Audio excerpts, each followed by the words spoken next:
নিজে অবসরপ্রাপ্ত ব্যাংক কর্মী হয়েও বড় সড় অনলাইন আর্থিক প্রতারণার শিকার দুর্গাপুরের দেবাশিস সরকার। মোবাইলে আসা একটি লিঙ্ক আর কথোপকথন চালাতে গিয়ে অবসরপ্রাপ্ত ওই রাষ্ট্রায়ত্ত ব্যাংকের কর্মীর ব্যাংক অ্যাকাউন্ট থেকে 10 লক্ষ টাকা উধাও। লিখিত অভিযোগ জানানোর পরও প্রশাসনের কেউ কিছু করছে না বলে অভিযোগ দেবাশিস সরকার নামে রাষ্ট্রায়ত্ত শাখার ওই ব্যাংক কর্মী।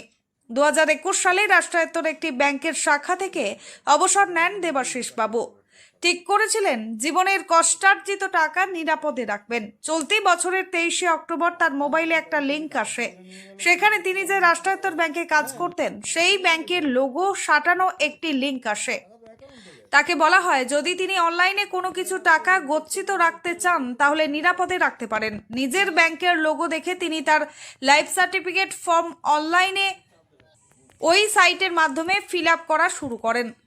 এরপর একটি ফোন আসে, তার কাছে বলা হয় খুব তাড়াতাড়ি তার এই কাজ সম্পন্ন হবে। ব্যাস, এরপরেই দুটি ধাপে 5 লক্ষ করে 10 লক্ষ টাকা উধাও হয়ে যায় ব্যাংক অ্যাকাউন্ট থেকে।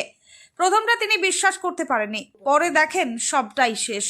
নিজে ব্যাংক কর্মী হয়েও যে এত বড় জালিয়াতির শিকার হন বা হয়ে পড়বেন গুণা করেও টের পাননি তিনি। দুর্গাপুরের কোকোভেন থানার অধীন নডিহা দক্ষিণায়নের বাসিন্দা দেবাশিস সরকার। নিজে ব্যাংক কর্মী হওয়ার সুবাদে তিনি তার এই টাকা কোন কোন অ্যাকাউন্টে কার কার অ্যাকাউন্টে ঢুকেছে সেই তথ্য স্থানীয় কোকোভেন থানায় জমা করেছেন তিনি। কিন্তু থানার তদন্তকারী আধিকারিক তাকে বারবার ঘোরাচ্ছেন বলে অভিযোগ। এই ঘটনায় এখন মাথার ওপর ছাদ ভেঙে পড়েছে গোটা পরিবারের ওপর। 1,000 নয়, জীবনের কষ্টার্জিত 10 লক্ষ টাকা চলে যাওয়াতে মাথায় হাত অবসরপ্রাপ্ত ব্যাংক কর্মী দেবাশিস সরকারের। নিজের একটা ভুলের যে এইভাবে চরম মাসুল দিতে হবে সেটা ভাবতে পারছেন না দুর্গাপুরের নডিহা দক্ষিণায়নের অবসরপ্রাপ্ত ব্যাংক কর্মী। Bureau report, Andal Times.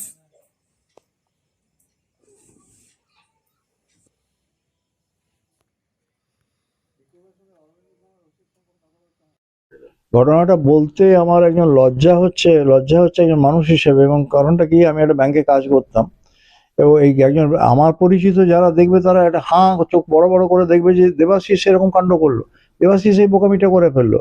আমি কেন করে ফেললাম আমি জানি না, একটা লোগো দেখে আমি ক্লিক করে ফেলেছিলাম, পিএনবির লোগো।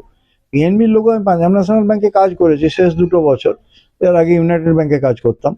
তো শেষ 2 বছর পিএনবির লোগো তো আমি ভালো রকম চিনি। এবার কথা হচ্ছে সেই হুবহু একই লোগোতে ক্লিক করলাম এবং সেখানে লেখা ছিল আপনি অনলাইনে লাইফ সার্টিফিকেট সাবমিট করতে চান। কৌতূহলে, কারণ অনলাইনে লাইফ সার্টিফিকেট করার জন্য ব্যাংকের যে প্রপার চ্যানেল আছে সেটা আমি জানি। তো সেই মুহূর্তে আমি কি ভুলে গেলাম, আমরা তো ক্লিক করে ফেললাম। ক্লিক করে ফেলার পরে ওখানে লেখা ছিল আপনি আপনার নাম, আপনার পেনশন পেইং অ্যাকাউন্ট নম্বর এবং আপনার পেনশন পেইং ব্রাঞ্চের নম্বর। এগুলো খুব কমন প্রশ্ন, খুব সাধারণ নির্দোষ প্রশ্ন, এগুলো ফিল আপ করতে হয়, করুন। তারপর বললো আপনি এই নম্বরে ফোন করুন। একটা নম্বর ছিল, নম্বরে ফোন করে ফেললাম। আমি জানি না ওই নম্বরটিতে ফোন করলাম মানে আমি আমার ফোনটিকে হ্যাক করে দিলাম, আমি জানি না, আমি কি করে জানবো, আমি সাধারণ মানুষ। এবার কথা হচ্ছে তারপর আমাকে সন্ধ্যেবেলাতে আমি রাস্তায় হাঁটছি, একজন ফোন করলো হিন্দিতে, আপনি কি এই নম্বরে ফোন করেছেন? হ্যাঁ। বললো আপনি কি একজন পাঞ্জাব ন্যাশনাল ব্যাংকের এমপ্লয়ি, রিটায়ার্ড এমপ্লয়ি? হ্যাঁ। এবার বলছে যে আচ্ছা আপনি কি অনলাইনে লাইফ সার্টিফিকেট সাবমিট করতে? হ্যাঁ, সেই জন্য তো আমি ফোন করেছিলাম। বলে বেশ, আপনার হোয়াটসঅ্যাপে একটা লিঙ্ক গেছে, একটা ফাইল গেছে, পিডিএফ ফাইল, সেই পিডিএফ ফাইলটাকে ক্লিক করুন, করে ওটা ফিল আপ করুন, তো আপনার লাইফ সার্টিফিকেট তারপর আপনি ডাউনলোড করে নিন। আচ্ছা, এই ব্যাপার। আমি গত বছর অনলাইনে লাইফ সার্টিফিকেট দিয়েছিলাম, কিন্তু সেটা একটা অন্য চ্যানেলে, ব্যাংকের একটা চ্যানেলে। আমি জাস্ট কৌতূহলে ওই লিঙ্কটাতে ক্লিক করলাম। আমি কি করে জানবো এর ফলে আমার ফোন হ্যাক হয়ে যাবে? করলাম রাত 9:30 নাগাদ, ওই সাইবার ক্রাইম যে ফোন নম্বরটা 1930 বোধহয় ফোন নম্বর, সেখানে ফোন করার পর ওরা বললো আপনি এত নম্বরে ফোন করবেন। কোকোভেন থানার একটা নম্বর দিল। আমি পরের দিন অরবিন্দ থানাতে চলে গেলাম, ওখানে আমি জানি ওখানে সাইবার ক্রাইম ডিপার্টমেন্ট আছে।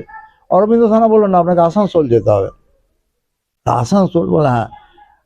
কেন? বলে আপনি তো থাকেন কোকোভেনে, আপনি এফআইআর করবেন, আপনার তো কোকোভেন এফআইআর, ওটা সাইবার ক্রাইম ডিপার্টমেন্ট থানা। তাই নাকি? বলে হ্যাঁ, আপনার বাড়ির কাছে, ওরা নেবে আপনার। আমরা ম্যাক্সিমাম ডায়েরি নিতে পারবো। একটা ডায়েরি করলো 108 নম্বর, বোধহয় তাদের একটা জেরক্স আপনারা নিয়েছেন, ফটোকপি নিয়েছেন, 108 নম্বর তাদের নাম, ওই ডায়েরি নম্বরটা। তারপর আমি কোকোভেন থানাতে এলাম। কোকোভেন থানাতে বললো, আমি বলো এফআইআর করবো। বললো এফআইআর করতে হলো তো আবার কালকে কোর্টের অর্ডার বেরোবে। আমি জানি না এসব মারপ্যাচ। পরের দিনে আবার যখন গেলাম, তারা আমাকে একটা প্রিন্টেড ফর্ম দিল। তাতে ওখানে লেখা আছে মেহেদি হোসেন, ইনভেস্টিগেটিং অফিসার, তার ফোন নম্বরও দেওয়া ছিল সম্ভবত, বলে আপনি এর সঙ্গে যোগাযোগ করবেন। সেই মেহেদি হোসেনের সঙ্গে গত 1.5 মাস ধরে আমি একদিন দুদিন ছাড়া ছাড়া যাচ্ছি, এবার বিকেলবেলা যাচ্ছি, 1 ঘন্টা 2 ঘন্টা বসে থাকছি, উনি ব্যস্ত থাকছেন, ব্যস্ত থাকতেই পারেন প্রশাসন সেভাবে সহযোগিতা করে না।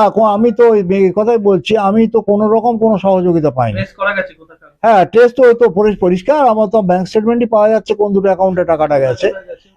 একটা বোধহয় 24 পরগনা, আর একটা বোধহয় কি জানো বারুইপুরের ওইদিকে কোথায় জানো, একটা হচ্ছে বন্ধন ব্যাংক লিমিটেড, আর একটা HDFC ব্যাংকের। ওই তো রেফারেন্স নম্বরগুলো সব রয়েছে ওখানে। 10 লক্ষ টাকা 5 লক্ষ দুটো টাকা ভাগ হয়ে গেছে, এবং দক্ষিণ 24 পরগনা বারুইপুর। দক্ষিণ 24 পরগনা বারুইপুর ওখানে। হ্যাঁ, তো এবার এই যে আমি মানে তারপর বললাম যে সব সহজেই তো ট্রেস করা যাচ্ছে এই লোকগুলোকে।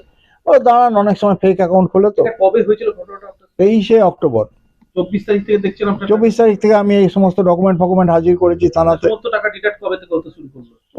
ওরা আমার সঙ্গে সঙ্গে দুটো 5 লক্ষ টাকা, আমার দুটো ফিক্সড ডিপোজিট প্রিমিয়াচিওর করেছে, প্রিমিয়াচিওর করে টাকাগুলো তুলে নিচ্ছে ফিক্সড ডিপোজিট।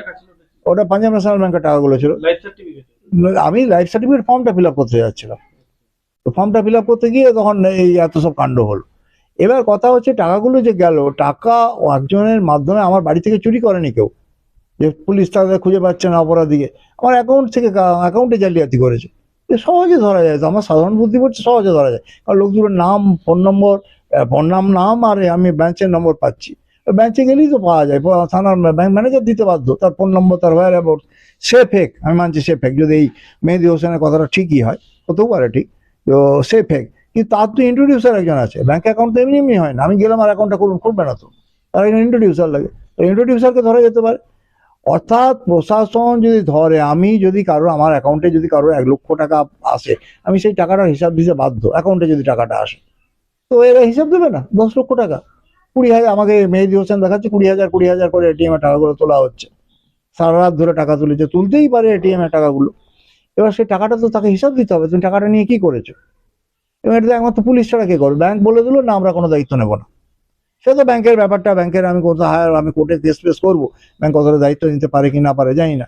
কিন্তু আমার তো প্রশাসন, ব্যাপারটা হচ্ছে এবার যদি প্রশাসন যদি বলে তুমি কেন ওই লিঙ্কটিতে ক্লিক করেছো, যেটা আমি আগেই বললাম, আমাকে বললো আপনার হোয়াটসঅ্যাপে একটা লিঙ্ক যাচ্ছে, PDF ফাইল যাচ্ছে, ওই PDF ফাইলটাতে ক্লিক করে ফর্মটা ফিল আপ করো। আমার নাম দেবাশিস সরকার।